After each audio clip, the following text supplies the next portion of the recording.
அதிமுக தன்னுடைய 2 ராஜ்யசபா வேட்பாளர்களை, அதாவது மாநிலங்களவை வேட்பாளர்களை அறிவித்திருக்கிறது. அதே நேரத்தில் தேமுதிகவுக்கு ஒரு இடத்தை வரக்கூடிய வருடம், அதாவது சட்டமன்ற தேர்தலுக்கு முன்பாகவே இந்த இடம் காலியாகிறது. 6 இடங்கள், அதில் ஒன்றை தருவதாக ஒப்புக்கொண்டிருக்கிறது. நம்மோடு மூத்த பத்திரிகையாளர் திரு தாமோதரன் பிரகாஷ் இணைந்திருக்கிறார். திரு தாமோதரன் பிரகாஷ், எங்களுக்கு தேமுதிகவுக்கு வாய்ப்பு கொடுக்கணும் அப்படின்னு பிரேமலதா அவர்கள் சொன்னார்.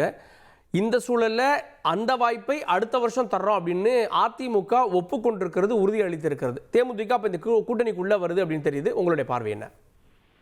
கண்டிப்பா தேமுதிக உள்ள வரும். இதுக்கு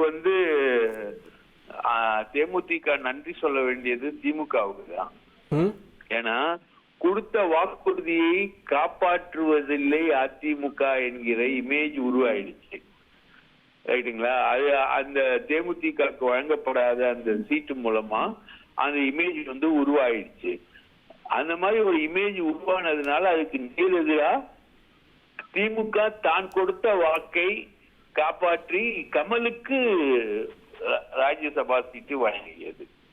கமலுக்கு ராஜ்யசபா சீட்டு வழங்கப்பட்டதும் அதிமுக கொடுத்த வாக்கை காப்பாற்றவில்லை என்கிற பழி வெகுவாக எழுந்தவுடன் சுதீஷ் போய் எடப்பாடியை சந்தித்து பேசினார்.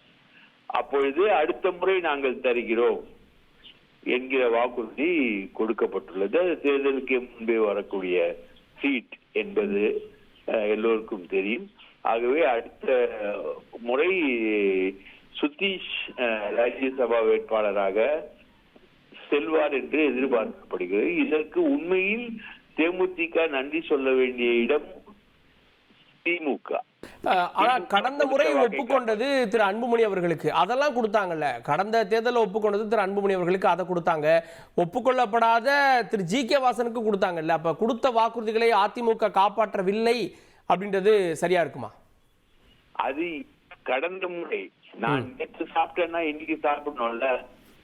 இன்னைக்கு பசிக்குது இல்ல எனக்கு. நேற்று சாப்பிட்டது வேறு, இன்று சாப்பிடுவது என்பது வேறு.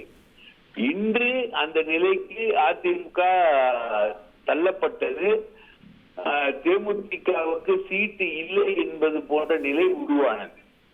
அப்பொழுதுதான் அந்த ஃபைட்டை அவர்கள் கொண்டு சென்றார்கள். அது திமுக கொடுத்த வாழ்க்கை காப்பாற்றியதன் காரணமாக தேமுதிகவுக்கு அடுத்த முறை நாங்கள் வாய்ப்பு தருகிறோம் என்கிற வாக்குறுதியை இப்பொழுது தந்திருக்கிறார் எடப்பாடி. இனி அவர் அந்த வாக்குறுதியை மீற முடியாது. அடுத்த முறை கண்டிப்பாக கொடுத்தே தீர வேண்டும். இதில் தேமுதிகவுக்கு ஒரு பக்கம் வெற்றி என்றாலும் திமுகவின் வீச்சும் அதில் இருக்கிறது என்பதுதான் எனது பார்வை. செய்திகளை உடனுக்குடன் தெரிந்து கொள்ள உடனே சப்ஸ்கிரைப் பண்ணுங்க.